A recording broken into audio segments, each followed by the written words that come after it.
Mais si c'est pour ramener les mêmes gens qui ont tous échoué, dont on connaît les mêmes méthodes, non, moi je ne suis pas d'accord avec ça. Que ce soit Eberhard, que ce soit Senko, il y a des gens qu'on ne doit plus, sur lesquels on ne peut plus compter pour se sortir de cette situation. On a besoin d'un gouvernement de combat. Je ne sais pas si je me fais comprendre. De nouvelles énergies. Mais si c'est pour parler d'un processus, que ce soit Kinshasa ou de Eberhard, quel que soit la forme, le format. Pour moi, si c'est pour prendre les Kamere, les Bemba, les Katumbi, tout ça, vous voyez, toute cette bande de Lukwebo, de Bitakwira, tout ça, ces gens ont géré. On les a vus faire. C'est pas aujourd'hui, ils ont échoué, ils ont amené notre pays où on en est. C'est pas aujourd'hui qu'ils font gagner. D'accord. Si c'est pour que le président Tshisekedi, s'il a compris que, en tout cas, toutes mes méthodes n'ont pas fonctionné et qu'il faut compter sur de nouvelles énergies. Parce que nous aussi, la jeune génération de politiques, nous ne sommes pas venus accompagner des gens. Nous ne sommes pas venus, nous n'avons pas étudié pour commencer à regarder comment une bande d'incompétents enterre notre pays. Nous allons laisser les enfants où? C'est à nous de prendre la relève.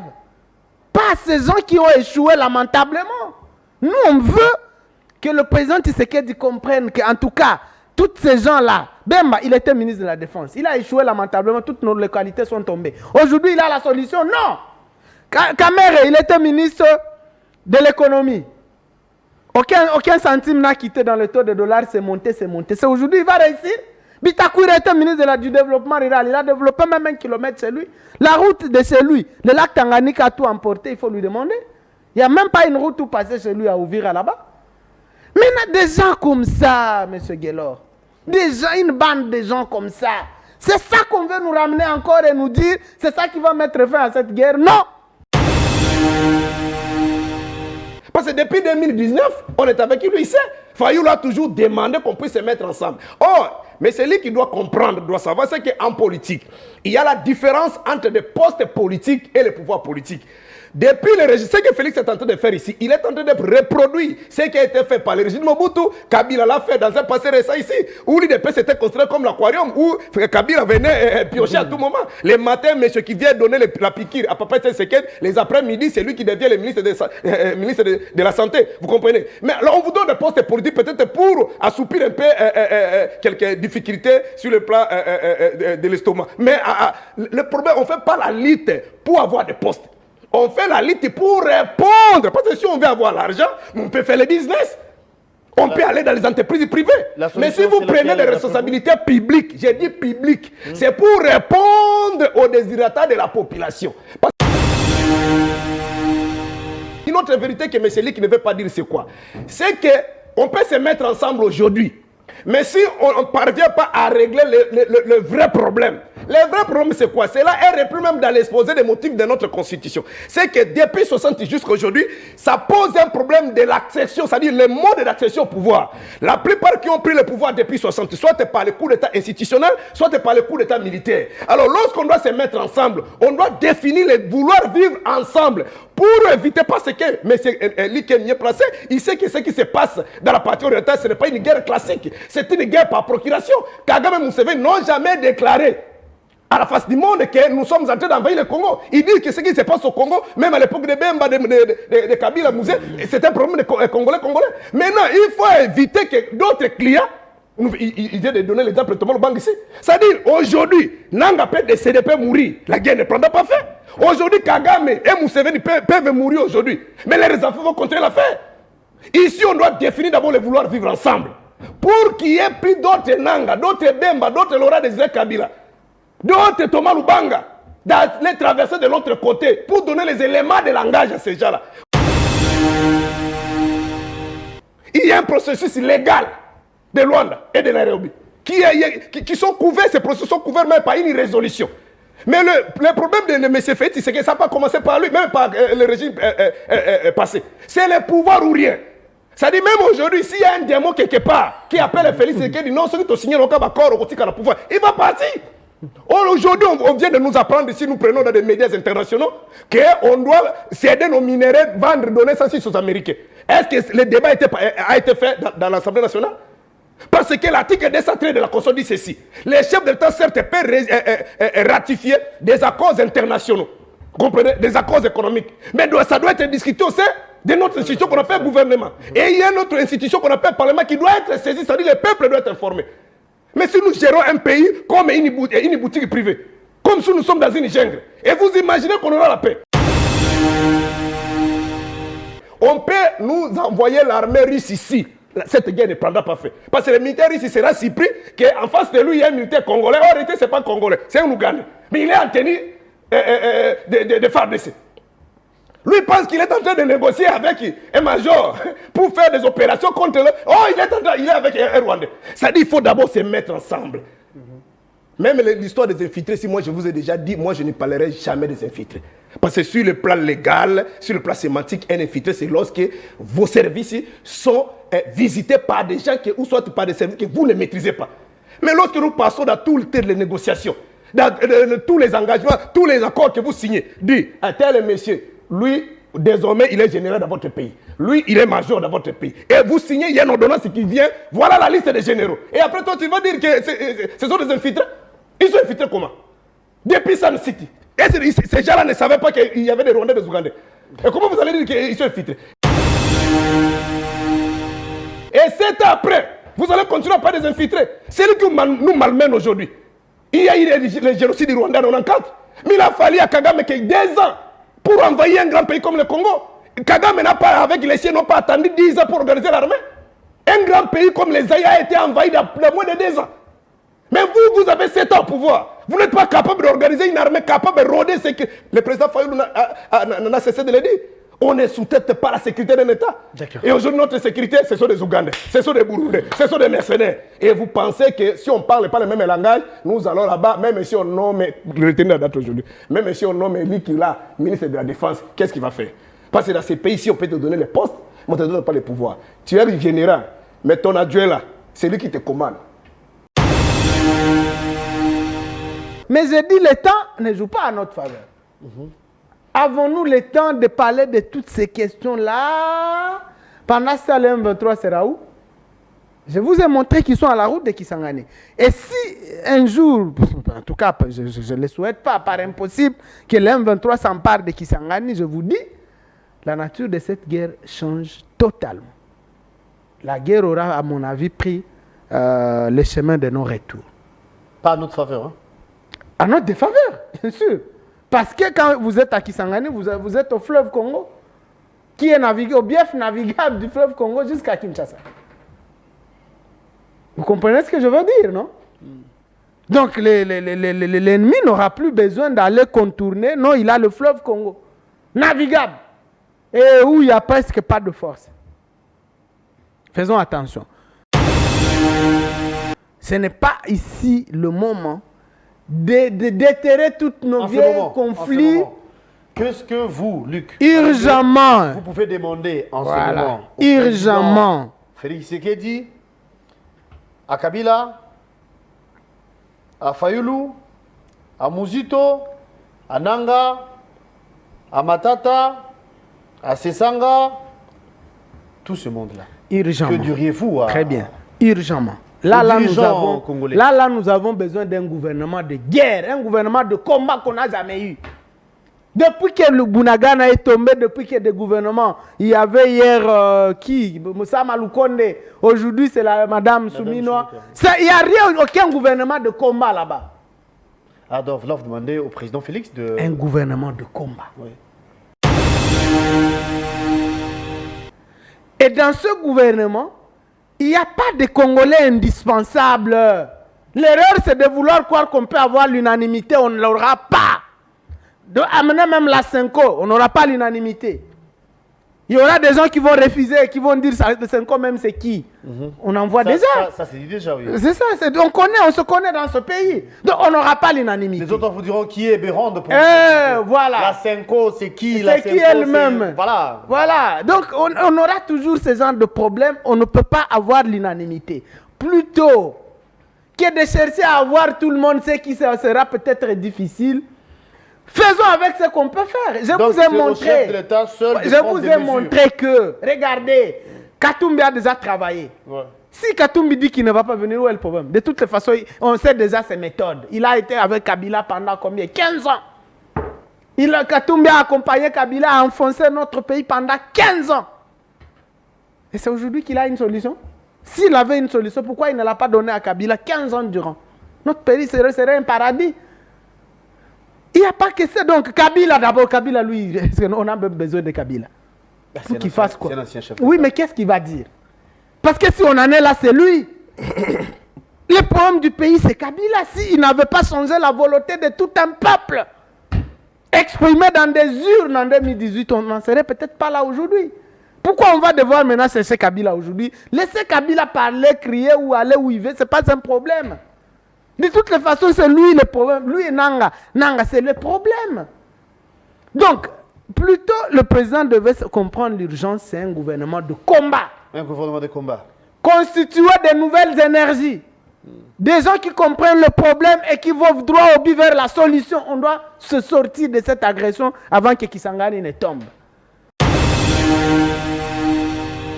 À mon avis, ce n'est pas le moment ici d'organiser des grandes messes où on va déterrer tous les problèmes que j'apprends ici. Et dans l'entretemps, où est-ce qu'on sera? Je viens de vous démontrer. Si on doit aller dans cette logique du pasteur, pour qu'on organise une grande messe pour déterrer tous les problèmes qu'on a, est-ce que le M23 sera en train de nous attendre? Quand le M23 va arriver ici, vous allez parler de quoi? Vous allez parler politique ici?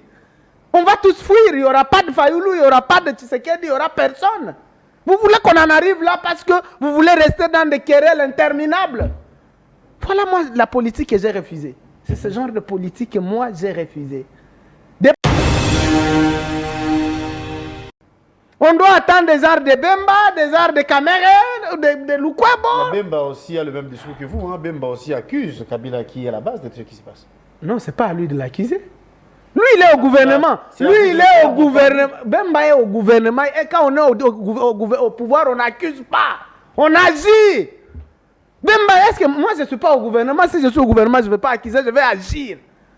Est-ce que Bemba, c'est aujourd'hui qu'il connaît le problème que Kabila a causé? Depuis qu'il était ministre, là, partout là, il ne savait pas le problème.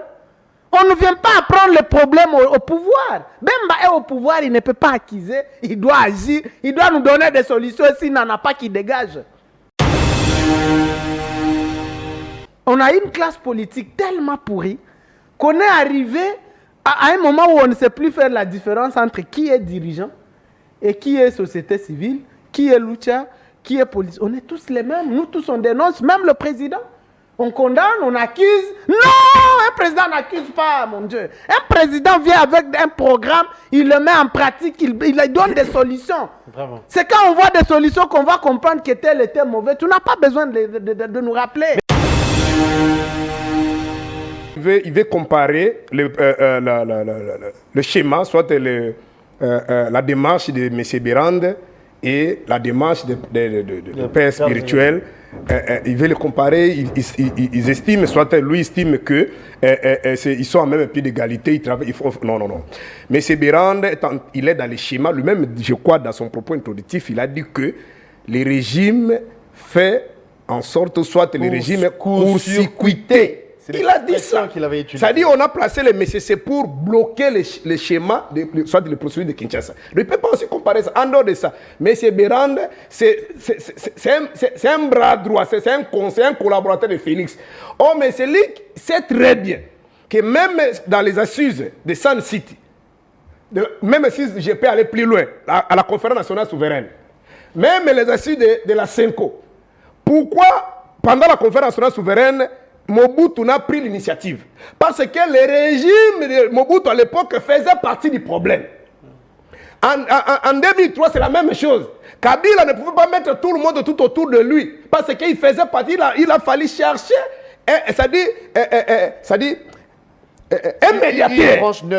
médiateur pour ramener toutes les composantes sur la même table de négociation. En 2016, je crois, lui-même venait de les rappeler ici. Mais Kabila était ici, il pouvait alors appeler tout le monde, venez, on parle. Mais pourquoi les autres boycottés? Pourquoi il y avait des assises de l'Union africaine? Pourquoi les autres ne sont pas partis? Parce que le régime faisait partie du problème. C'est-à-dire Félix, lui qui est en train d'ignorer ici, c'est que le régime n'a pas de problème. Donc, comme Félix nous appelle, on doit venir. J'ai insinué quelque chose ici, peut-être il n'a pas tiré l'attention. J'ai dit peut-être que quelqu'un a oublié de fermer la porte, ou soit la porte ou la fenêtre était entrebâlée. Mais le problème aussi, c'est quoi? C'est le régime. C'est-à-dire moi et lui qu'on devait parler le même langage pour attirer le régime. C'est-à-dire c'est le régime qui ne veut pas. C'est-à-dire les serpents viennent entrer sous les lits. Et on dit, papa, laissez d'abord maman, les serpents là. Non, moi, que les serpents aillent là-bas. Moi, je suis toujours avec maman. C'est le papa qui ne veut pas, entre guillemets, le gouvernement qui ne veut pas. Je dis, qu'est-ce qu'il faut n'a pas fait? Lorsqu'on doit se mettre ensemble, vous voulez quoi? Soit Fayoul, Félix, il dit, nommez-moi. Là, vous allez dire que, je ne sais pas. Parce qu'on dit, on doit se mettre ensemble. Comme dans le passé. Vous ne voulez pas. Vous voulez court-circuiter, vous voulez formater, comme je vous parle là, on est en train de bosser, les amis là, je les salue, mon jeune frère Jeannot Lopepe. Lui là, il sait qu'on a débauché comme dans le passé. Pour avoir quelle solution?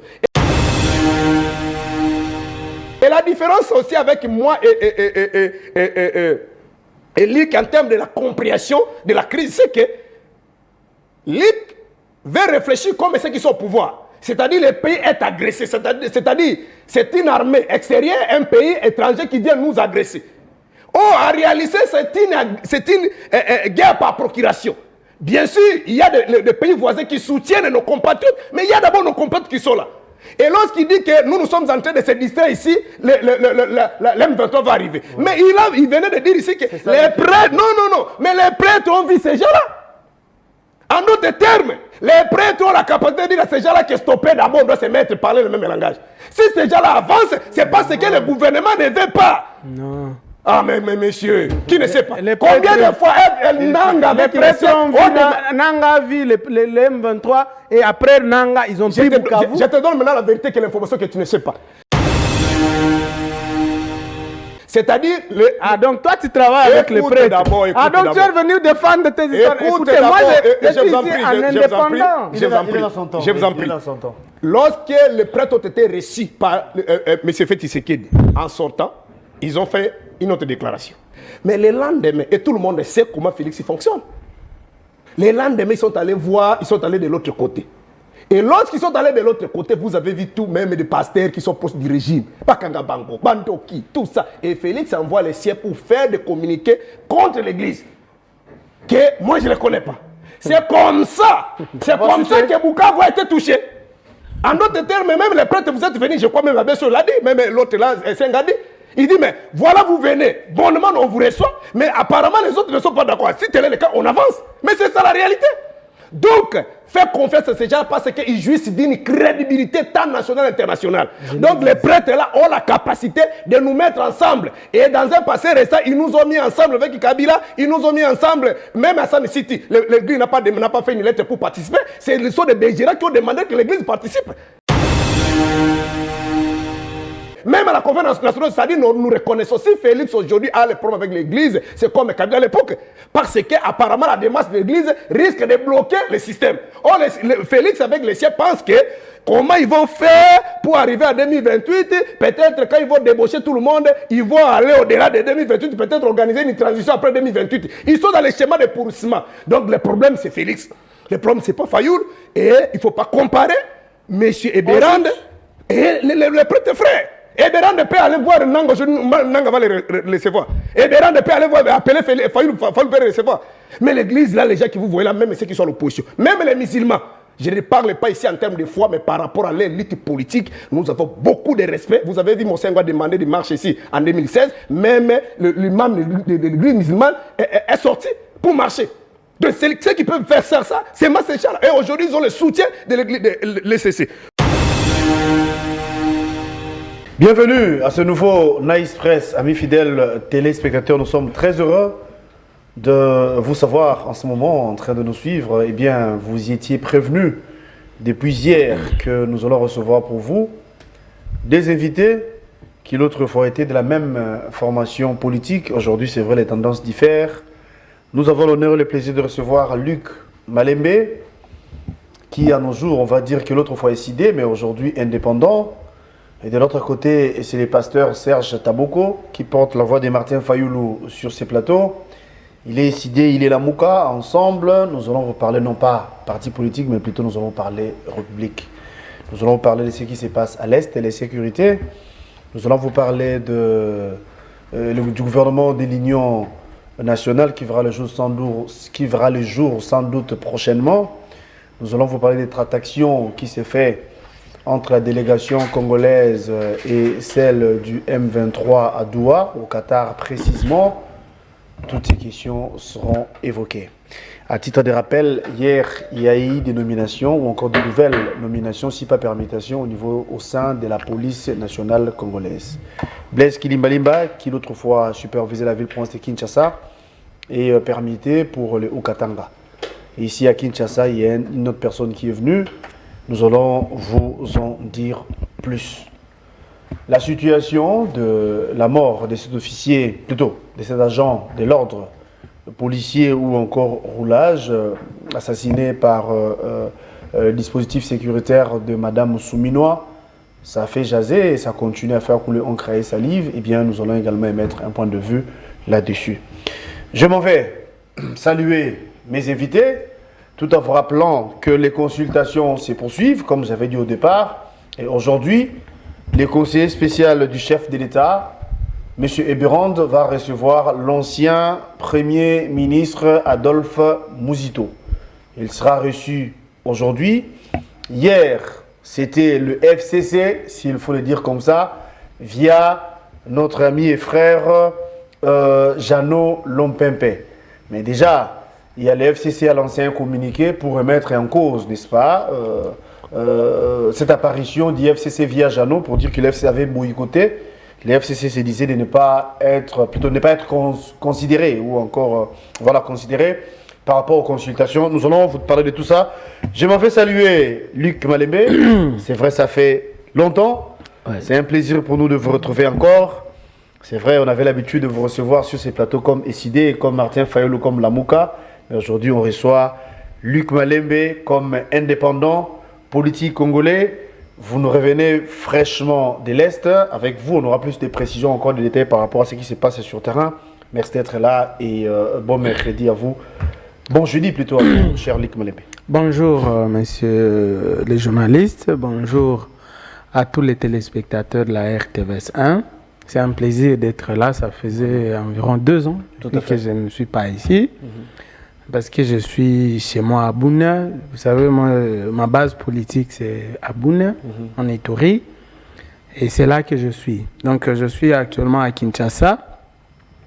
Mais parce que vous avez parlé de la situation à l'Est, c'est que, comme les gens le savent, l'M23 est au nord Kivu et au sud Kivu. L'M23 n'est pas encore en Ituri. Ce qui nous inquiète plutôt en Ituri, c'est l'entrée presque incontrôlée de l'armée ougandaise. Comme vous savez, notre propre gouvernement a autorisé une entrée incontrôlée, inconsidérée de l'armée ougandaise. Est-ce que ça peut faire peur? Pourquoi? Parce qu'il y a une mutualisation des forces entre l'armée congolaise. Est-ce que vraiment c'est une mutualisation? Écoutez, cette mutualisation date de novembre 2021. À l'époque, ça concernait la traque des ADF dans la région de Beni et du sud d'Irumu. Donc, en Ituri et Beni sont, et la région de Beni font frontière. C'est cette zone où opéraient les ADF où la mutualisation était limitée. Maintenant, il faut se demander, avant d'autoriser l'UPDF à se déployer sur l'ensemble de la province de l'Ituri, est-ce qu'on a évalué d'abord cette mutualisation contre les rebelles ougandais de l'ADF? Je voudrais, comme je vous dis, les ADF sont des Ougandais comme ces UPDF-là. Écoutez, il faut que les gens nous disent, est-ce que vraiment l'Ouganda ou l'armée ougandaise a pu mettre fin aux ADF? Je vous dis non. Les Ougandais sont plutôt venus pour un calcul économique, le pétrole du lac Albert. Ils ont fait croire à notre gouvernement qui venait nous aider à combattre leurs frères, les ADF. Mais en fait, c'était pour les chasser, les éloigner de leurs frontières, les pousser en profondeur de notre forêt, donc d'Ituri, Mambasa et Beni. Et puis c'est tout. Et aujourd'hui, ils n'en parlent plus. Les voilà en train de venir maintenant, oh, ils viennent pour les Codeco, comme s'ils avaient déjà fini les ADF. Je rappelle que pour le seul mois de février dernier, plus de 140 morts des ADF tués dans la chefferie de Walé-Sévokutu au sud du territoire d'Iromo. Donc, les UPDF, incapables d'éradiquer leurs propres frères des ADF, aujourd'hui, ils n'en parlent plus. Ils vont se réfugier à Djougou et en ville de Bunia au motif qu'ils viennent chercher les Codeco. Donc, les calculs, c'est le pétrole. Comme vous savez, le lac Albert qui nous sépare de l'Ouganda et contient du pétrole. Et l'Ouganda a déjà fini la construction de l'usine d'extraction. Maintenant, ils construisent un grand tuyau, les pipelines, pour conduire le brut à l'océan Indien, à Mombasa au Kenya, parce qu'il n'y a pas de raffinerie. Et là, ils vont mettre dans des bateaux pour amener dans des raffineries en Asie. Et or, le lac Albert nous appartient, nous le Congo, à 53%. L'Ouganda n'a que 47%. Donc, comprenant que le gros du pétrole est chez nous, on apprend même qu'ils ont mis des tuyaux en dessous, jusque chez nous, ils vont pomper notre pétrole. Et nous, il faut nous ramener des ADF, des Codeco, il faut nous laisser dans ces débats, voilà. Pendant que eux, ils tirent des millions de barils chaque jour du lac Albert. Voilà l'enjeu. Et enfin, on ne peut pas nous dire que l'Ouganda, l'IPDF vient nous aider à éradiquer les groupes armés, mais il faut que d'abord qu'on demande à l'Ouganda où se trouve Thomas Lubanga. Vous connaissez Thomas Lubanga, qui a été un milicien, un seigneur de guerre condamné par la CPI. Il a purgé 14 ans de prison pour crimes de guerre et crimes contre l'humanité. Aujourd'hui, il est en Ouganda, à Kampala, en train de créer un autre mouvement rebelle pour attaquer le Congo, nourri, hébergé par le gouvernement ougandais. Mais le même gouvernement ougandais, vous avez vu, c'est que le fils de Museveni écrit ma matin de journée des menaces d'arrêter des généraux congolais, de capturer Kisangani. Ça, c'est quel genre de coopération? On va revenir. Du fait que vous êtes là, vous vivez là-bas, vous avez les informations, on va en savoir plus. Essidé, Martin Fayoulou, par l'entremise du pasteur Taboko. Nous allons vous écouter. Merci d'être là et bon jeudi à vous. C'est moi qui vous salue, chers compatriotes Guélon, pour une fois de plus de cet honneur que vous nous faites. Permettez-moi en même temps de saluer mon compagnon d'élite, Liki Malemba. Comme vous avez dit, je sais que le parcours est encore long. Peut-être l'avenir nous dira plus. Et je souhaiterais qu'il puisse rentrer dans les camps. Qu'il puisse vous retrouver. C'est une demande officielle. Il est parmi des compatriotes qui ont fait rêver surtout des jeunes. Ça, c'est vrai. Par rapport à son courage. Et ils ne sont pas nombreux au Congo qui acceptent peut-être, on est encore jeunes, d'abandonner la femme, les enfants, être arrêtés, torturés plus d'une fois. Et c'est pas une mince affaire. Et en même temps, de l'autre côté, il y a des avances, on propose peut-être des postes, ainsi de suite. Mais lorsqu'on prend ce courage-là, tenez que vous inspirez beaucoup. Alors lorsque vous lâchez le combat, soyez assurés que beaucoup seront déçus. Parce que moi, je me souviens un jour, quand il y a eu des soubresauts entre le président Fayoulou et le président Mouzito, j'ai ouï entendre une maman qui m'appelait dans son téléphone en train de pleurer. Bon, il pense que peut-être moi je suis le pasteur de Fayoulou et de Mouzito, je vais les réunir comme ça pour c'est-à-dire, tous les actes que nous, les politiques, nous faisons, tenez que ça a des effets négatifs ou positifs. Voilà ce que je pouvais peut-être dire. Le reste, l'avenir nous dira plus. Alors, l'avenir nous dira plus. Par rapport à ce qu'il venait de dire, bien sûr, il est du coin, il a assez d'informations que nous. Mais là où je ne suis pas d'accord avec lui, c'est lorsqu'il dit que le gouvernement congolais a été désorienté, soit menti, par le gouvernement ougandais. Non, là, je ne suis pas d'accord avec lui. La vérité, c'est que c'est un marché de dupes. Tout le monde sait que l'Ouganda et le Rwanda, ce sont des vieux alliés. C'est grâce à ces deux pays-là, bon, à l'époque il y avait aussi Nkurunziza, c'est-à-dire Burundi et d'autres pays, mais le pays phare c'était le Rwanda et l'Ouganda qui ont facilité l'affaiblissement de notre pays. Ce sont eux qui ont porté M. Laurent Désiré Kabila et les autres ici. Et depuis ce jour-là jusqu'à aujourd'hui, on compte plus de 15 millions de compatriotes. Donc, si je crois qu'il est mieux placé de nous rappeler même l'histoire de la guerre de 6 jours de Kisangani entre l'armée ougandaise et l'armée rwandaise. Et Félix, dans un point de presse conjoint avec M. Macron, il nous a rappelé que Kagame tue dans ces pays pendant plus de 3 décennies. Et vous serez d'accord avec moi, ce qu'en 2018-2019, lorsque Félix arrive aux affaires via les accords, les arrangements qu'ils ont fait avec M. Kabila et Nanga, qu'est-ce qui arrive? Ils vont renouer les accords avec les grands génocidaires. Même pour que Bunagana tombe, il est lui qui est mieux placé. Il y a eu que tu sortes l'accord de l'Ouganda. Vous comprenez? Donc, c'est un marché de dupes. La vérité, c'est quoi? La vérité, c'est que on doit dire des choses clairement. Depuis 1996 jusqu'à aujourd'hui, la classe politique en général, bon, on ne peut pas dire en général parce que Fayou le ciel là, mais la majorité des compatriotes qui se retrouvent comme politiques dans notre pays, et en particulier la classe dirigeante, sont incultes. Ils ne parviennent pas à comprendre que le pays nous appartient. Pour eux, passer dans un processus transparent, arriver c'est-à-dire avoir le pouvoir, bénéficier de la légitimité naturelle de la population, comme nous venons de voir ici en Namibie, où Félix et les autres ont participé. Il y a une dame qui a gagné, mais après, il n'y a pas eu de coup de balle. Vous comprenez? Pour eux, ils pensent que c'est impossible. Donc, il faut prendre des armes, tuer. C'est-à-dire, il y a une catégorie qui ont décidé officiellement de prendre des armes, tuer leurs propres compatriotes. Tous ceux qui ont pris des armes depuis aujourd'hui, ils n'ont jamais tué des Rwandais, des Ougandais. Ce sont des Congolais qui sont massacrés et à ce moment-là, vous avez des postes de responsabilité. Vous comprenez? Je crois que Nanga venait de les rappeler ici, le dernier point de presse qu'il a, lorsqu'il a été interviewé par votre consoeur Brackman, il dit que Félix écoute que la force.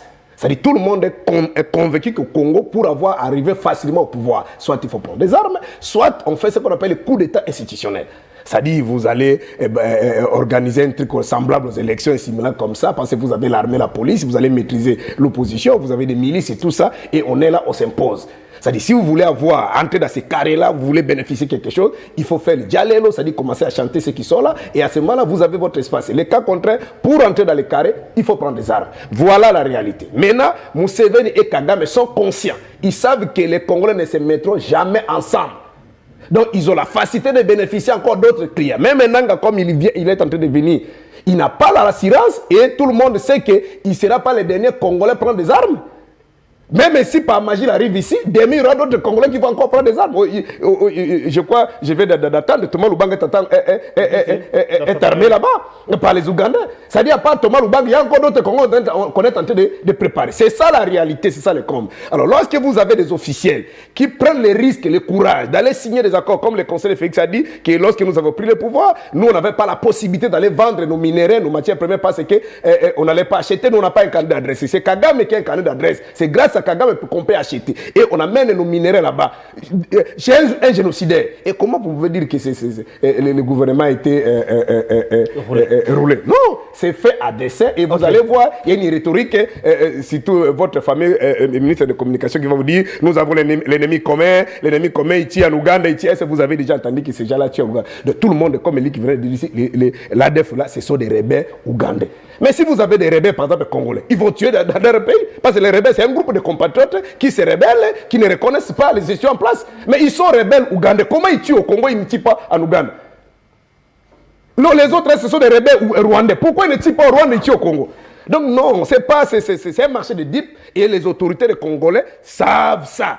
Mais ils n'ont pas le choix. Il faut passer par Kagame Museveni pour soit rester au pouvoir, soit respirer. Et ils vont venir ils signent des accords bidons derrière le dos des Congolais. Après vous dire que voilà ce qui se passe au Congo, c'est la communauté internationale. Depuis la conférence de Berlin, le Congo a été comme un réservoir de grandes puissances. C'est pourquoi. Mais pour voler l'argent, pour acheter des avions, là la communauté internationale ne bloque pas. pour acheter des appartements en Europe, la communauté internationale ne bloque pas. Mais pour balayer, pour mettre la propriété, avoir un environnement sain, là, la communauté internationale est en train de bloquer. Donc, il ne faut pas suivre ces gens-là. Je suis d'accord avec lui, mais dire que ils ont été roulés ou soit mentis, non. Ça, non. Votre point de vue, alors, de faire ce qu'ils ont fait là. On va passer la parole à Luc. Première question. C'est un rapport avec ce qui se passe à l'Est. Vous êtes de là, vous avez l'information, hein, vous maîtrisez beaucoup de choses qu'on ignore parfois. Le M23, l'AFC, tout ce qui se passe à l'Est est là. Luc, c'est quoi le vrai problème? Et d'après vous, c'est quoi la vraie solution? Merci. D'abord, je commence par saluer également mon frère, le pasteur. Et puis, bon, tu sais, je ne veux pas commenter cette histoire de mon départ de l'ECD. Vous avez vu que je crois être parmi les rares qui ont quitté l'ECD sans bruit, sans tambour. Parce que je ne voulais pas, justement, créer des polémiques. On adhère librement à un parti et on part librement, mais on garde les bonnes relations. Mais donc, je vous demande de revenir à la maison, hein? Bon, est-ce que la maison... Non, la maison, c'est le Congo et nous y sommes. Donc, alors, par rapport à cette question de l'Est, écoutez, on ne va plus perdre le temps à parler de tel a fait ceci. On connaît les responsabilités des uns et des autres. Si nous en sommes dans cette situation ici, nous connaissons que c'est de la responsabilité du régime. Ça, c'est clair. Mais maintenant, attendez, vous parlez de quel régime? Le régime Tshisekedi ou le régime Kabila? Ok. Non, Tshisekedi. Mais maintenant, nous sommes comme dans une situation où, donc, comme un mari, vous êtes à la maison avec votre épouse, vous vous chamaillez, et puis un serpent rentre dans la maison. Vous faites comment? Vous continuez à vous chamailler, dans l'entretemps, le serpent peut mordre n'importe qui d'entre vous ou les enfants, ou vous arrêtez d'abord de vous chamailler pour vous occuper du serpent. Nous sommes dans cette situation où le pays est aujourd'hui, ce n'est plus le régime qui est agressé. Si cette agression ne concernait que le régime, on n'allait même pas s'en occuper, on allait le laisser finir comme ils ont commencé leur truc. Mais c'est notre pays. Vous voyez, c'est notre avenir comme peuple qui est en jeu maintenant. Est-ce que nous restons là à dire tel a fait, ou nous nous disons, d'accord, on tait d'abord nos divergences, on s'occupe de sauver le pays, et lorsqu'on aura fini de sauver le pays, on met chacun devant ses responsabilités. Moi, je suis dans cette logique-là. Le pays est en train de disparaître, le pays est en danger. Et si ce Congo n'existe pas, il n'y aura pas de Félix Tshisekedi, il n'y aura pas de Martin Fayulu, il n'y aura pas de Muzito, il n'y aura pas de Katumbi, il n'y aura personne. Nous serons tous esclaves ou réfugiés, c'est pas où, on va fuir et nos enfants apprendront que nous avons été une génération de lâches qui ont passé leur temps à se chamailler pendant que leur pays partait. Et moi, je refuse de faire partie de ce genre de génération. Vous voyez? Qu'est-ce qu'on fait? Le pays est partant. Qu'est-ce qu'on fait? Moi, je suis là pour parler solutions. Regardez. Alors, qu'est-ce que vous proposez? Le M23 est à Walikale. Ça, c'est à la porte de Kisangani. Ouais. Walikale jusqu'à Kisangani, c'est 420 km. Je reviens parce qu'en venant de Boune, je suis passé par Kisangani. Okay. Comme il n'y a plus moyen de passer par Goma. Et dans cette route de Walikale à Kisangani, une belle route, ça a été asphaltée à l'époque de Mobutu. Il n'y a presque pas de troupes. Vous comprenez le danger? Donc ça ne peut prendre que 1, 2, 3 jours si ces rebelles décident de continuer, à moins que nous fassions un travail. Quand on est ici à Kinshasa, on nous fait croire que tout est bon, c'est bon, mais alors que nous ne faisons que perdre. Côté Sud Kivu, les M23 sont à la porte de Uvira. Uvira, juste après Uvira, c'est le Tanganyika, donc le Katanga. C'est au Kalemi et puis vous commencez le Katanga. Il suffit qu'on continue dans cette aventure parce qu'il ne faut pas se faire distraire par ces histoires de pourparlers. Si vous regardez Doha, ça apparemment c'est une manigance de Kagame.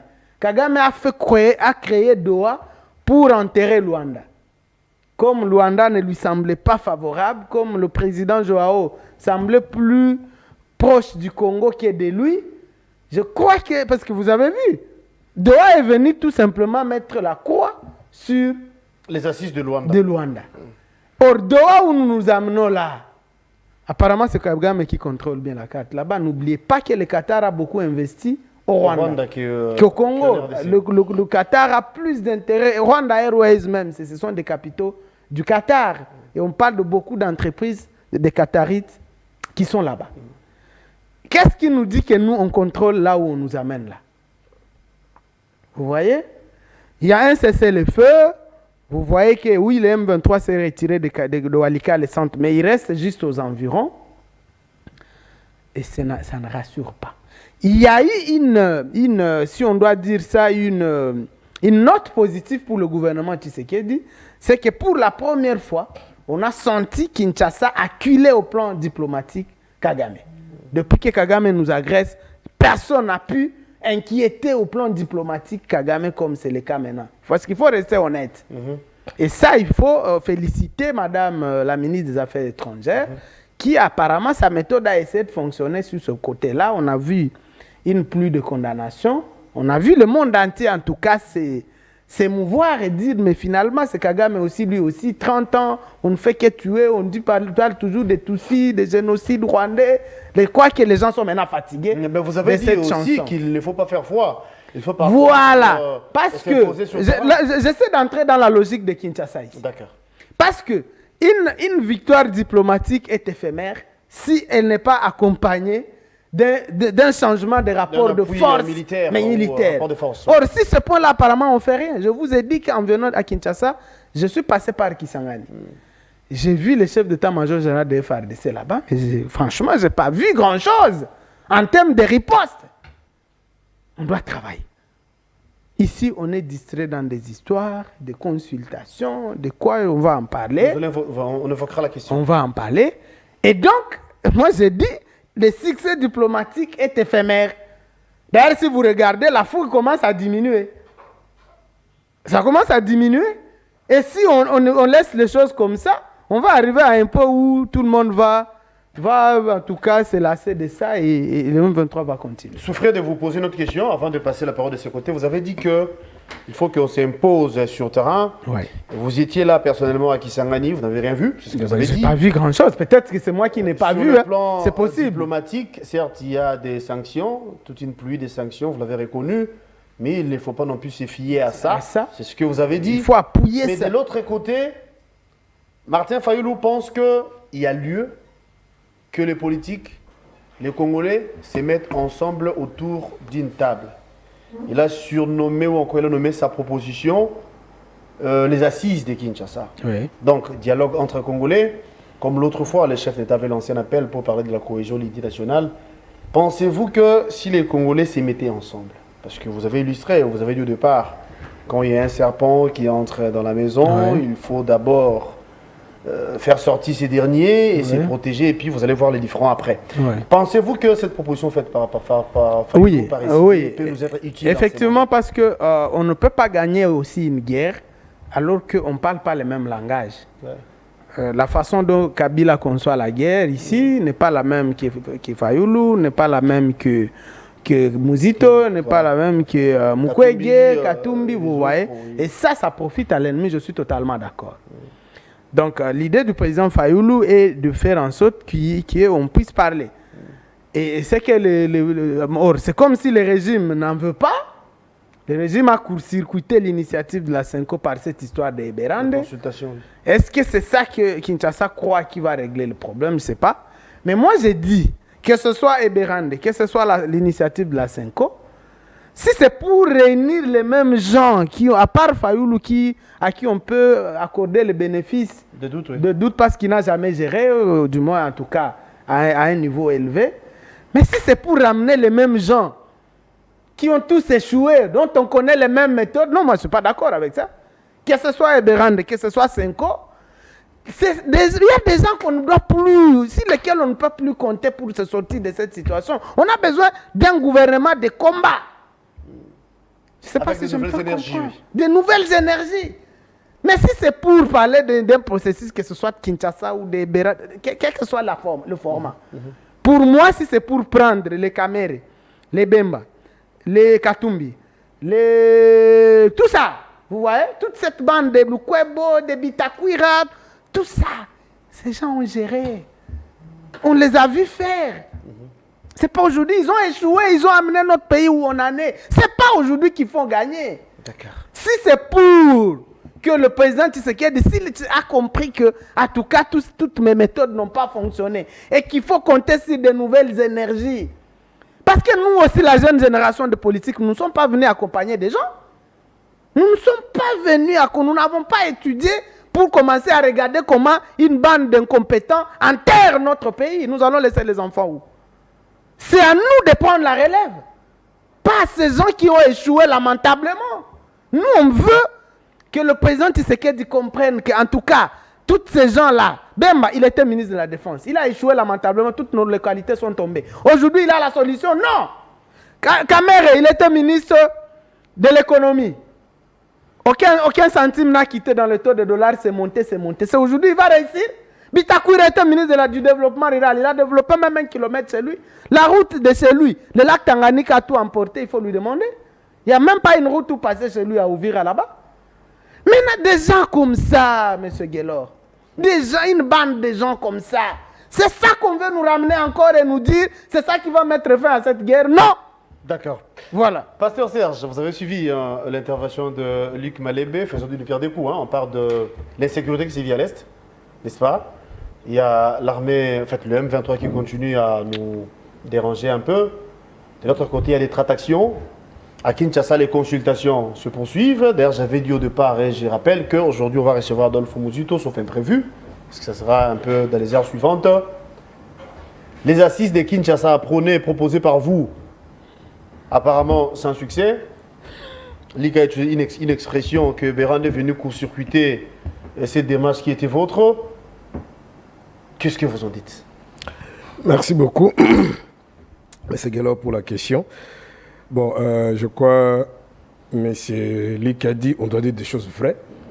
Ça dit la vérité. Serge Taboko, c'est un homme de Dieu.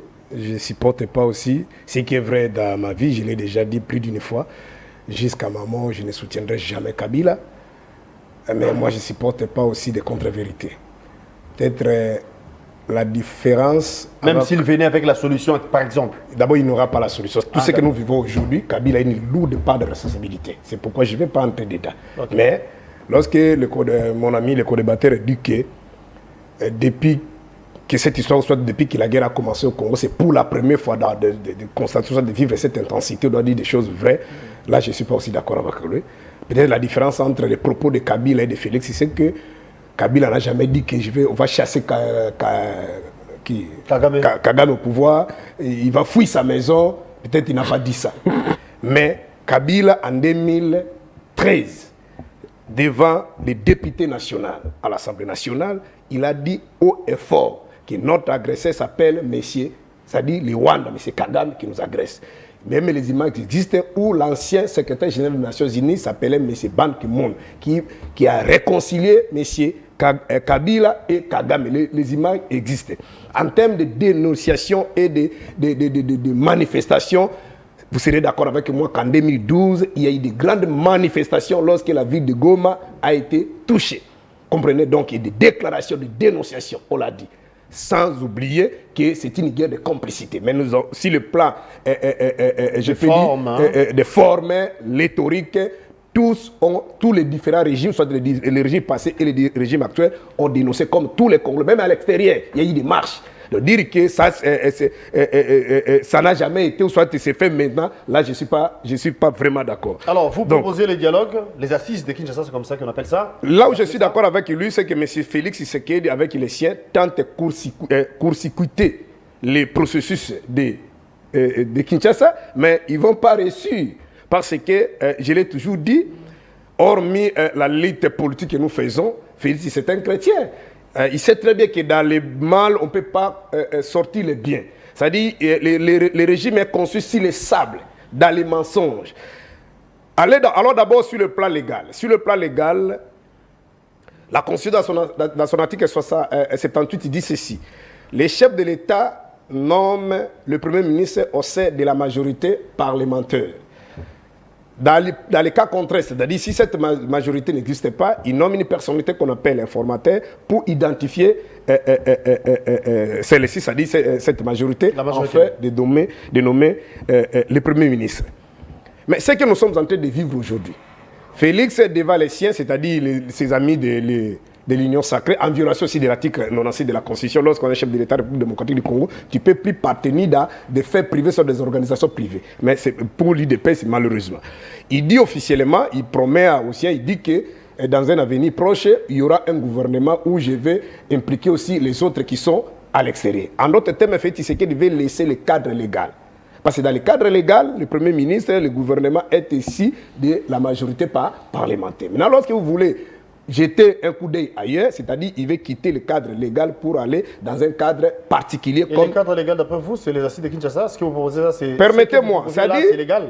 J'ai dit ce que Félix tente de faire. Parce qu'il a nommé même ce monsieur-là, si c'est Birande, là, je ne sais pas, le monsieur Birande, sur le plan des droits administratifs, c'est un agent de Félix, c'est quelqu'un qui travaille dans l'administration, dans la présidence. Puis il y a la différence entre l'administration présidence et l'institution président République. Oui. Alors, c'est ce monsieur-là qui va recevoir, maintenant qui va commencer à recevoir les personnalités qui encadrent même l'institution. Par exemple, le président de l'Assemblée nationale, un administratif, quelqu'un qui travaille dans l'administration de la présidence et qui va commencer à recevoir les présidents dans les institutions, gouvernement, parlement, ainsi de suite. Et il est allé même plus loin. Nous avons vu des images, on nous a dit qu'il est en train de réconcilier M. Kabouya, dans El Kabouya, et l'autre là, si c'est Deo. Je ne sais pas si c'est la mission qu'il a. Oui. Donc, bref, c'est un schéma de pourrissement.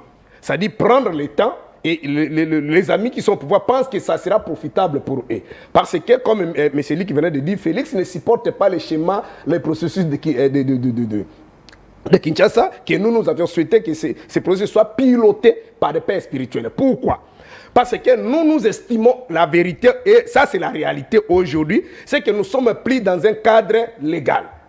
Pourquoi? Parce que le pays est agressé. Donc quelqu'un ne peut pas venir se prévoir là, dire que moi j'ai Premier ministre, j'ai fait comme ça, parce que le pays est agressé. Et si nous ne fait pas attention, peut-être d'ici là, nous risquerons d'avoir que des yeux pour pleurer, comme l'ami venait de dire. Parce que ceux qui ont tout le monde de pouvoir, les gouvernements apparemment n'ont pas les moyens pour stopper cette invasion. Vous comprenez? Il a dit à un moment que l'heure n'est pas aux accusations. C'est qu'il dit qu'il n'y a pas lieu de condamner, celui-ci a fait ça. J'ai compris, permettez-moi d'avancer. Il a illustré même pour parler du serpent qui entre dans la maison. C'est là où je vais arriver. Sauver la patrie. C'est là où je vais arriver. Voilà, lorsqu'il y a le chamaillerie dans un foyer, entre le papa, lui il est marié, moi aussi je suis marié, et je crois que c'est un exemple qui passe, entre papa et maman, les serpents entrent. Mais il faut voir, est-ce que la maison n'était pas, les fenêtres n'étaient pas entreballées? Est-ce que quelqu'un a laissé la fenêtre ou la porte entreballée soit ouverte ou quoi? Voilà, il y a eu une erreur. Voilà. Bon, s'il y a une erreur, soit la porte était ouverte, oui, entreballée, bon, à ce moment-là, mais le serpent est entré quand même. Voilà. Mais lorsque le serpent est entré,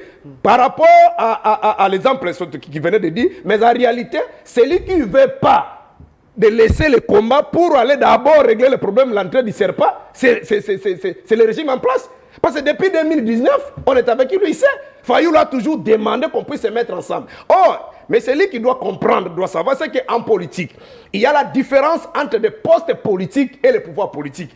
Depuis le régime, ce que Félix est en train de faire ici, il est en train de reproduire ce qui a été fait par le régime Mobutu. Kabila l'a fait dans un passé récent ici, où l'IDP s'était construit comme l'aquarium, où Kabila venait piocher à tout moment. Les matins, monsieur qui vient donner la piqûre à Papa Tshisekedi, les après-midi, c'est lui qui devient le ministre de la Santé. Vous comprenez? Mais alors, on vous donne des postes politiques peut-être pour assoupir un peu quelques difficultés sur le plan de l'estomac. Mais le problème, on ne fait pas la lutte pour avoir des postes. On fait la lutte pour répondre. Parce que si on veut avoir l'argent, on peut faire le business. On peut aller dans les entreprises privées. Mais si vous prenez des responsabilités publiques, j'ai dit publiques, c'est pour répondre aux désirata de la population. Parce que c'est un bien qui appartient à tout le monde. On ne prend pas le pouvoir pour venir assoupir à ses besoins. C'est pas ça. C'est pas ça. C'est pas ça la politique. C'est pas ça la politique. Donc, le problème ici, ce n'est pas ceux qui sont de l'autre côté, comme peut-être j'ai ouï entendre. C'est-à-dire, les autres ne veulent pas, on doit se mettre. Non, c'est Félix, c'est le gouvernement qui ne veut pas. Et un autre élément. Si les amis qui sont au pouvoir aujourd'hui ont commencé peut-être à aller dans tous les sens que lui dit là, mais c'est parce que la vie de Goma et de Bukavu ont été touchées. Mais à l'époque là, Quand moi et lui, on parlait là de Bunagana, tout ça, il parlait là chaque jour. Qui s'intéressait de ça? On faisait des matchs de gala ici. On était dans des fêtes. On organisait, on cherchait comment on doit neutraliser vos quêtes tout là-bas pour que les concerts rentrent. On a dit que non, on a récupéré le pays. Il n'y a rien. Les Rwandais sont rentrés. Vous comprenez? C'est un marché de dip. Mais depuis cette époque-là, moi et Lick, on l'a toujours, on a cessé de le dire, qu'il y a la période en demain. Donc il faut se mettre ensemble. Pourquoi? Maintenant, les dangers nous guettent, vous le savez, vous avez reconnu. Qu'est-ce qu'il faut faire? Non, il y a la solution là sur la table. Pourquoi? Parce que une autre vérité que M. Lick ne veut pas dire, c'est quoi? C'est qu'on peut se mettre ensemble aujourd'hui. Mais si on ne parvient pas à régler le vrai problème, le vrai problème c'est quoi? C'est là, elle est plus même dans l'exposé des motifs de notre constitution. C'est que depuis 60 jusqu'à aujourd'hui, ça pose un problème de l'accession, c'est-à-dire le mode d'accession au pouvoir. La plupart qui ont pris le pouvoir depuis 60, soit par le coup d'état institutionnel, soit par le coup d'état militaire. Alors lorsqu'on doit se mettre ensemble, on doit définir le vouloir vivre ensemble pour éviter, parce que M. Lick est mieux placé, il sait que ce qui se passe dans la partie orientale, ce n'est pas une guerre classique, c'est une guerre par procuration. Kagame et Museveni n'ont jamais déclaré à la face du monde que nous sommes en train d'envahir le Congo. Ils disent que ce qui se passe au Congo, même à l'époque de Bemba, de Kabila, c'est un problème de Congolais. Maintenant, il faut éviter que d'autres clients, il vient de donner l'exemple de Thomas Lubanga ici. C'est-à-dire, aujourd'hui, Nanga peut décéder, peut mourir. La guerre ne prendra pas fin. Aujourd'hui, Kagame et Museveni peuvent mourir aujourd'hui. Mais les enfants vont continuer l'affaire. Ici, on doit définir d'abord le vouloir vivre ensemble.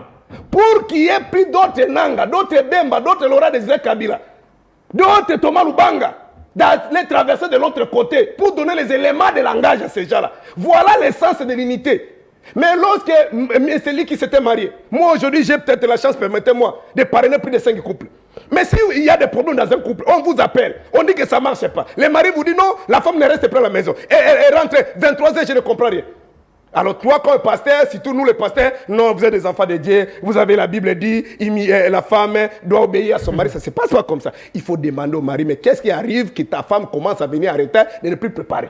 S'il faut aller d'abord creuser, comprendre le problème. Et vous serez peut-être surpris que ce qui a poussé que la femme commence à venir en retard de ne pas respecter son mari, c'est le mari qui a commencé. C'est le mari, peut-être c'est le problème. C'est le mari qui peut-être a trouvé d'autres femmes à l'extérieur. Vous comprenez? À ce moment-là, vous comprenez le problème. Vous dites, ah papa, on ne fait pas ça. Bon, maman, je crois qu'il a compris que prochainement, il ne va plus répéter, respecter et protéger ton foyer. Il ne faut plus faire ça. Et vous faites la prière, c'est comme ça, on aura la paix. Mais les gens, comme nous sommes en train de parler avec vous ici, lui-même est venu de les révoquer. Il y a un processus légal de Luanda et de Nairobi qui sont couverts, ces processus sont couverts même par une résolution. Mais le problème de M. Feti, c'est que ça n'a pas commencé par lui, même par le régime passé. C'est le pouvoir ou rien. Ça dit même aujourd'hui, s'il y a un démon quelque part qui appelle Félix et qui dit non, celui qui signé le pouvoir, il va partir. Aujourd'hui, on vient de nous apprendre, si nous prenons dans des médias internationaux, qu'on doit céder nos minéraux, vendre, donner ça aux Américains. Est-ce que le débat a été fait dans l'Assemblée nationale? Parce que l'article 213 de la Constitution dit ceci. Les chefs d'État, certes, peuvent ratifier des accords internationaux. Vous comprenez? Des accords économiques. Mais ça doit être discuté aussi de notre institution qu'on appelle gouvernement. Et il y a une autre institution qu'on appelle parlement qui doit être saisie, c'est-à-dire le peuple doit être informé. Mais si nous gérons un pays comme une boutique privée, comme si nous sommes dans une jungle, et vous imaginez qu'on aura la paix, on peut nous envoyer l'armée russe ici. Cette guerre ne prendra pas fin. Parce que le militaire ici sera si pris qu'en face de lui, il y a un militaire congolais. En réalité, ce n'est pas congolais, c'est un Ougandais. Mais il est en tenue de FARDC. Lui pense qu'il est en train de négocier avec un major pour faire des opérations contre eux. Oh, il est avec un Rwandais. Ça dit qu'il faut d'abord se mettre ensemble. Même l'histoire des infiltrés, si moi je vous ai déjà dit, moi je ne parlerai jamais des infiltrés. Parce que sur le plan légal, sur le plan sémantique, un infiltré, c'est lorsque vos services sont visités par des gens ou soit par des services que vous ne maîtrisez pas. Mais lorsque nous passons dans toutes les négociations, dans tous les engagements, tous les accords que vous signez, dit à tel monsieur, lui, désormais, il est général dans votre pays. Lui, il est major dans votre pays. Et vous signez, il y a une ordonnance qui vient, voilà la liste des généraux. Et après toi, tu vas dire que ce sont des infiltrés. Ils sont infiltrés comment? Depuis Sun City. Et ces gens-là ne savaient pas qu'il y avait des Rwandais et des Ougandais. Et comment vous allez dire qu'ils sont infiltrés? Et 7 ans après, vous allez continuer à parler des infiltrés. C'est lui qui nous malmène aujourd'hui. Il y a eu le génocide du Rwanda en 1994. Mais il a fallu à Kagame 2 ans pour envahir un grand pays comme le Congo. Kagame n'a pas, avec les siens, n'ont pas attendu 10 ans pour organiser l'armée. Un grand pays comme les Zaïre a été envahi dans moins de 2 ans. Mais vous, vous avez 7 ans au pouvoir. Vous n'êtes pas capable d'organiser une armée capable de rôder ce que le président Fayoulou n'a cessé de le dire. On est sous tête par la sécurité d'un État. Et aujourd'hui, notre sécurité, ce sont des Ougandais, ce sont des Burundais, ce sont des mercenaires. Et vous pensez que si on ne parle pas le même langage, nous allons là-bas, même si on nomme, retenez la date aujourd'hui, même si on nomme Likila, ministre de la Défense, qu'est-ce qu'il va faire? Parce que dans ces pays-ci, on peut te donner les postes, mais on ne te donne pas les pouvoirs. Tu es le général, mais ton adjoint là, c'est lui qui te commande. C'est ça la réalité du Congo. Luc, vous avez suivi, hein? Ouais. Vous avez mis l'étude à l'entame. Vous avez dit ce qui se passe au Congo, c'est pas compliqué, plutôt c'est trop compliqué, il y a ça, il y a ça. Vous avez suivi son intervention. Il a dit que les problèmes, ça date de longtemps. Les plus importants, c'est le plus important d'après lui, que les Congolais se mettent ensemble à se dire des vérités d'abord. La porte était ouverte, les serpents étaient entrés. La porte était ouverte, mais qui avait laissé la porte ouverte? Alors, qui ne veut pas qu'il y ait un vrai très bien. dialogue? Les serpents entrent. Et voilà. Les serpents entrent. Est-ce que vous allez passer votre temps à savoir qui a laissé la porte ou quoi? Ou alors il faut faire vite ou faire sortir les serpents. avant qu'il ne commette des dégâts. Pendant que vous cherchez à voir est-ce que la fenêtre était ouverte, le serpent va faire des dégâts sur les enfants. C'est dans cette logique que moi je suis. Écoutez, je ne suis pas venu défendre un régime ici. Je ne suis pas venu ici pour ça. Je ne peux rien défendre.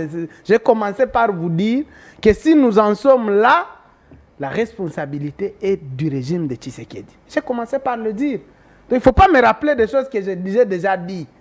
Mais maintenant, moi je dis, allons-nous rester là à ne dire que c'est la responsabilité. Tshisekedi a fait ça. Pendant ce temps, le serpent est en train de commettre des dégâts. Et d'après vous, qui peut taper la main sur la table pour que la décision soit prise, pour que les Congolais se mettent ensemble? Est-ce les consultations de Bérande? Est-ce qu'il faut jeter un œil par rapport à la démarche? À mon avis, rien n'est mauvais. À mon avis, rien n'est mauvais. Ceux qui sont consultés par Bérande, c'est des Congolais. Ceux que l'Église doit consulter, c'est des Congolais. Il ne faut pas aussi qu'il y ait des Congolais qui pensent qu'ils sont supérieurs aux autres. Oui. On est tous Congolais.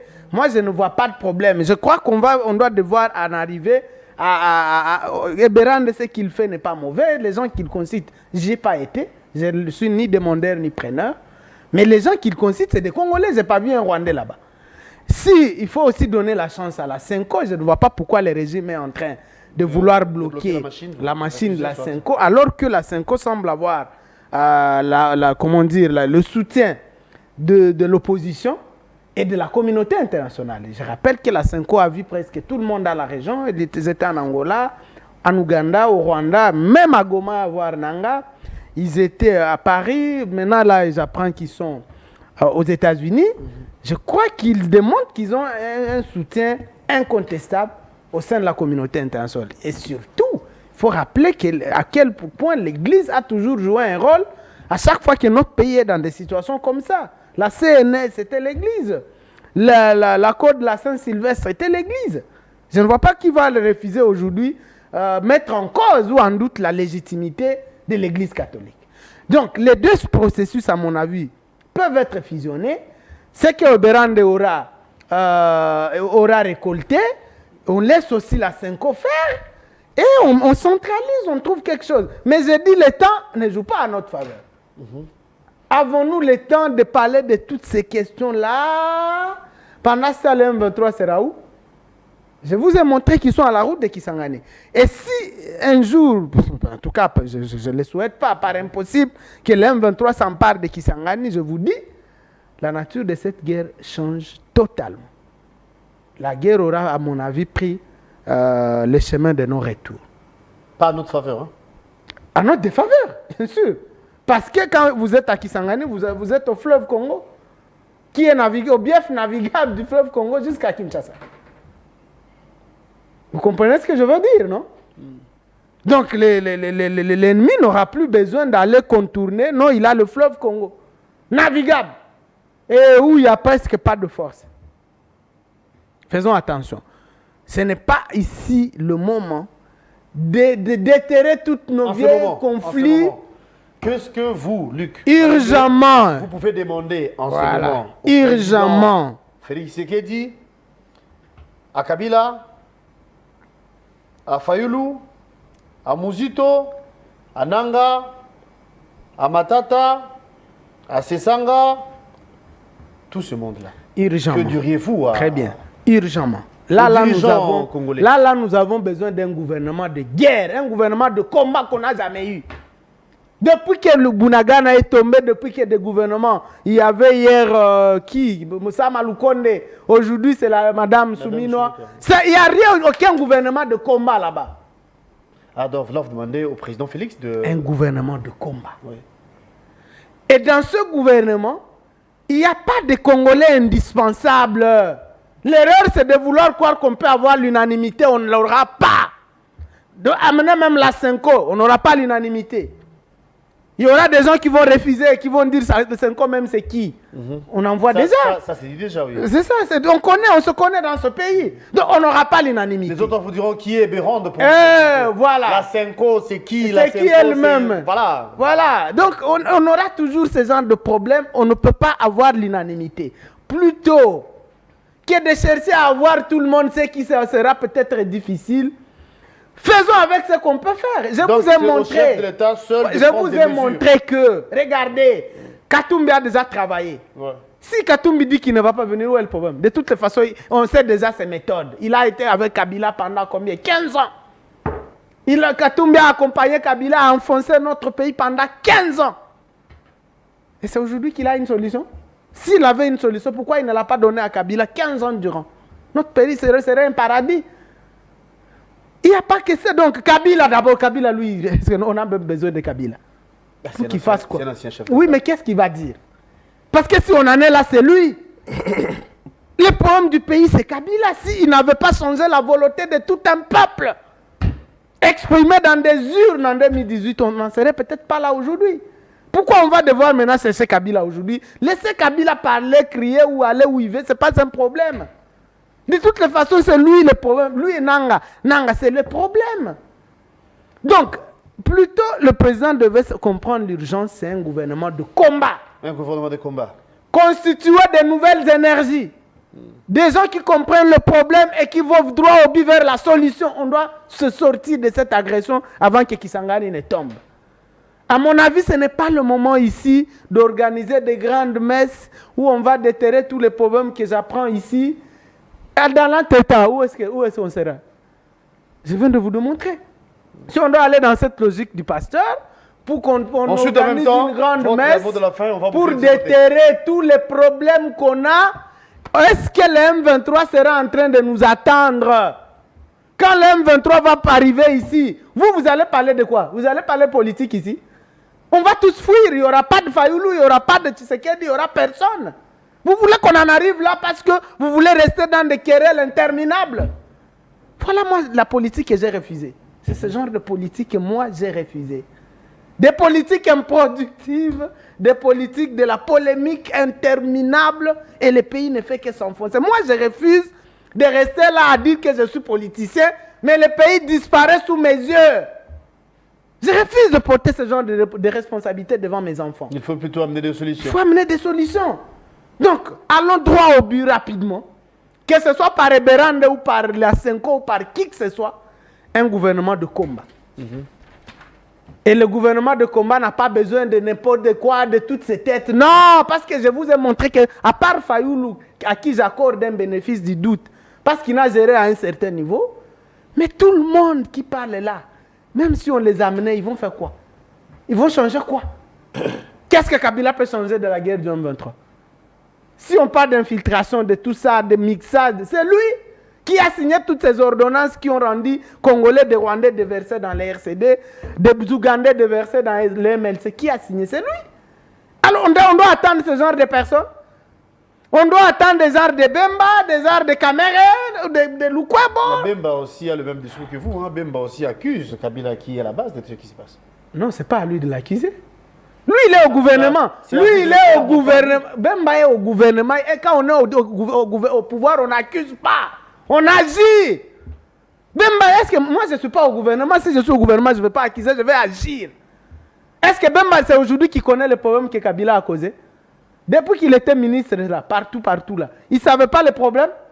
On ne vient pas apprendre les problèmes au pouvoir. Bemba est au pouvoir, il ne peut pas accuser, il doit agir, il doit nous donner des solutions s'il n'en a pas qui dégage. Tout simplement, on est arrivé, on a une classe politique tellement pourrie qu'on est arrivé à un moment où on ne sait plus faire la différence entre qui est dirigeant et qui est société civile, qui est Lucha, qui est police. On est tous les mêmes, nous tous on dénonce, même le président. On condamne, on accuse. Non, un président n'accuse pas, mon Dieu. Un président vient avec un programme, il le met en pratique, il donne des solutions. C'est quand on voit des solutions qu'on va comprendre que tel était mauvais. Tu n'as pas besoin de nous rappeler. Merci, Luc. Ah non, cette classe politique... Je rappelle que vous étiez reçu en qualité d'analyste indépendant. Politique, ça c'est vrai. Voilà. Merci d'avoir répondu à notre invitation. Merci beaucoup, Guillaume. Partie remise, hein. Partie remise, attends, il faut vraiment qu'on ait... Prochainement. On n'a pas parlé de la mort de ce policier, de repos à son âme. Je voulais qu'on ait même une minute, Guillaume. Rapidement. Il le mérite, c'est notre compatriote. Voilà. Écoutez, ce policier, M. Kabeya, d'heureuse mémoire, paix à son âme, est mort en plein exercice de ses fonctions. L'État congolais lui avait donné comme mission de réguler la circulation. L'État congolais lui paye pour ça et il faisait son travail. Il n'est pas mort en train de tracasser, en train de voler, il est mort à son poste. Madame la Première ministre, d'abord elle-même, elle a commencé par violer la loi, avec le sens contraire, le sens cynique, alors que c'est elle la modèle qui devait montrer l'exemple. Les lois ne sont pas faites pour être respecté seulement par le petit peuple et violé par les autorités. Sinon, ce ne sont plus des lois. Parce que même moi, demain, si je cogne un policier de roulage, en tout cas, si Madame Judith n'est pas... Parce que moi, j'ai refusé. La responsabilité que moi, je vois, ou la faute que je vois d'abord à ce niveau, c'est ça. C'est qu'elle-même a violé la loi, le code de la route. Tout est parti de là. De là. Mais maintenant, on nous dit, d'après le témoignage de l'autre policier là, qui dit qu'il était là. Donc, la Première ministre est passée et sa garde est revenue par la suite attraper le roulage. Et voilà. C'est avec vous, boucler. Voilà. Qui a donné l'ordre?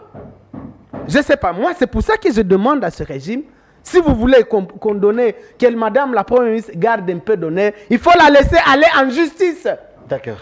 Pour qu'elle se défonde. Sinon...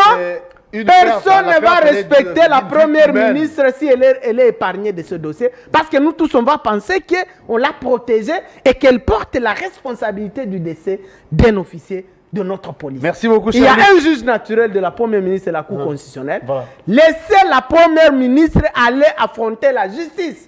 Si ce n'est pas elle qui a donné l'ordre, alors elle sera blanchie, elle regagnera ses fonctions de Premier ministre. Merci beaucoup. Si c'est elle qui a donné l'ordre, elle sera condamnée et subir la rigueur de la loi comme tous les autres. De la loi. En tout cas, merci beaucoup Luc Malembe d'être venu. Merci beaucoup. Merci. Pasteur Serge Taboko, en guise de conclusion, vous aurez le même temps d'antenne, ne vous en faites pas. En guise de conclusion, et la question en rapport avec l'assassinat, disons-le comme ça, de notre compatriote Serge Kabeya, qui l'autre fois était policier de la circulation routière. Merci beaucoup. Je vais atterrir sur ce dossier. Permettez-moi. Moi, j'aurais voulu qu'on puisse parler le même langage avec M. Lick sur la question de la sécurité dans notre pays. Mais apparemment, il marche en contre-courant. C'est-à-dire quoi? Premièrement, il veut comparer le schéma, soit la démarche de M. Bérande et la démarche de père spirituel. Ils veulent le comparer, ils estiment, soit lui estime que ils sont à même pied d'égalité, ils travaillent. Non. Mais M. Bérande, il est dans les schémas, lui-même, je crois, dans son propos introductif, il a dit que le régime fait en sorte, soit le régime court-circuité. Il a dit ça. C'est-à-dire qu'on a placé les MCC pour bloquer les schémas, soit les procédures de Kinshasa. Il ne peut pas aussi comparer ça. En dehors de ça, M. Bérande, c'est un bras droit, c'est un collaborateur de Félix. Oh, mais c'est lui qui sait très bien que même dans les assises de Sun City, même si je peux aller plus loin, à la conférence nationale souveraine, même les assises de la CENCO, pourquoi pendant la conférence nationale souveraine, Mobutu n'a pris l'initiative? Parce que le régime de Mobutu à l'époque faisait partie du problème. En 2003, c'est la même chose. Kabila ne pouvait pas mettre tout le monde tout autour de lui. Parce qu'il faisait partie, il a fallu chercher, un médiateur pour ramener toutes les composantes sur la même table de négociation. En 2016, je crois, lui-même venait de les rappeler ici. Mais Kabila était ici, il pouvait alors appeler tout le monde, venez, on parle. Mais pourquoi les autres boycottaient? Pourquoi il y avait des assises de l'Union africaine? Pourquoi les autres ne sont pas partis? Parce que le régime faisait partie du problème. C'est-à-dire, Félix, lui qui est en train d'ignorer ici, c'est que le régime n'a pas de problème. Donc, comme Félix nous appelle, on doit venir. J'ai insinué quelque chose ici, peut-être qu'il n'a pas tiré l'attention. J'ai dit peut-être que quelqu'un a oublié de fermer la porte, ou soit la porte ou la fenêtre était entreballée. Mais le problème aussi, c'est quoi? C'est le régime. C'est-à-dire, moi et lui, qu'on devait parler le même langage pour attirer le régime. C'est-à-dire, c'est le régime qui ne veut pas. C'est-à-dire, les serpents viennent d'entrer sous les lits. Et on dit, papa, laissez d'abord maman, les serpents là. Non, moi, que les serpents aillent là-bas. Moi, je suis toujours avec maman. C'est le papa qui ne veut pas, entre guillemets, le gouvernement qui ne veut pas. Parce que, je dis, qu'est-ce qu'il faut ne pas faire? Lorsqu'on doit se mettre ensemble, vous voulez quoi? Soit Fayoul, Félix, il dit, nommez-moi. Là, vous allez dire que, je ne sais pas. Parce qu'on dit, on doit se mettre ensemble. Comme dans le passé. Vous ne voulez pas. Vous voulez court-circuiter, vous voulez formater, comme je vous parle là, on est en train de bosser, les amis là, je les salue, mon jeune frère Jean Lopepe, qui est lui là, il sait qu'on a débauché comme dans le passé. Pour avoir quelle solution? Et la différence aussi avec moi et Luc en termes de la compréhension de la crise, c'est que Luc veut réfléchir comme ceux qui sont au pouvoir. C'est-à-dire le pays est agressé, c'est-à-dire c'est une armée extérieure, un pays étranger qui vient nous agresser.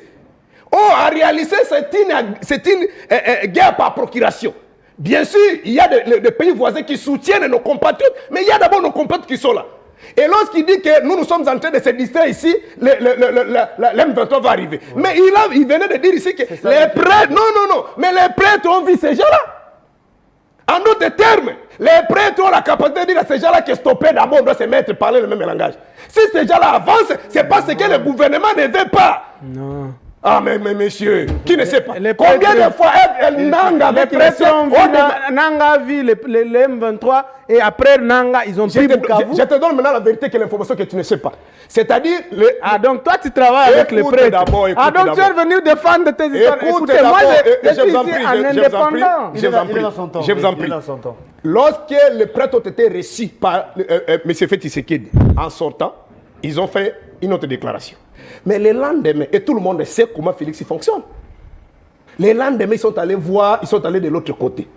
Et lorsqu'ils sont allés de l'autre côté, vous avez vu tout, même des pasteurs qui sont proches du régime. Bakanga Bango, Bandoki, tout ça. Et Félix envoie les siens pour faire des communiqués contre l'église.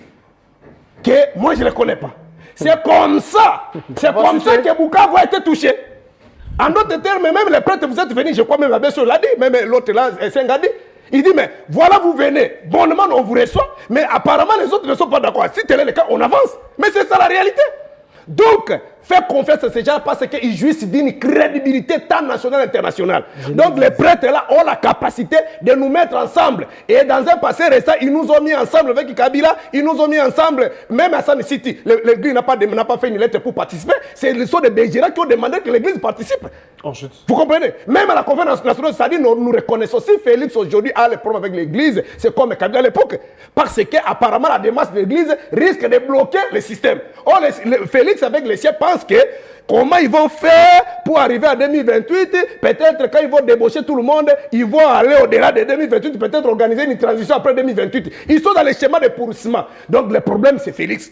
Le problème c'est pas Fayoul.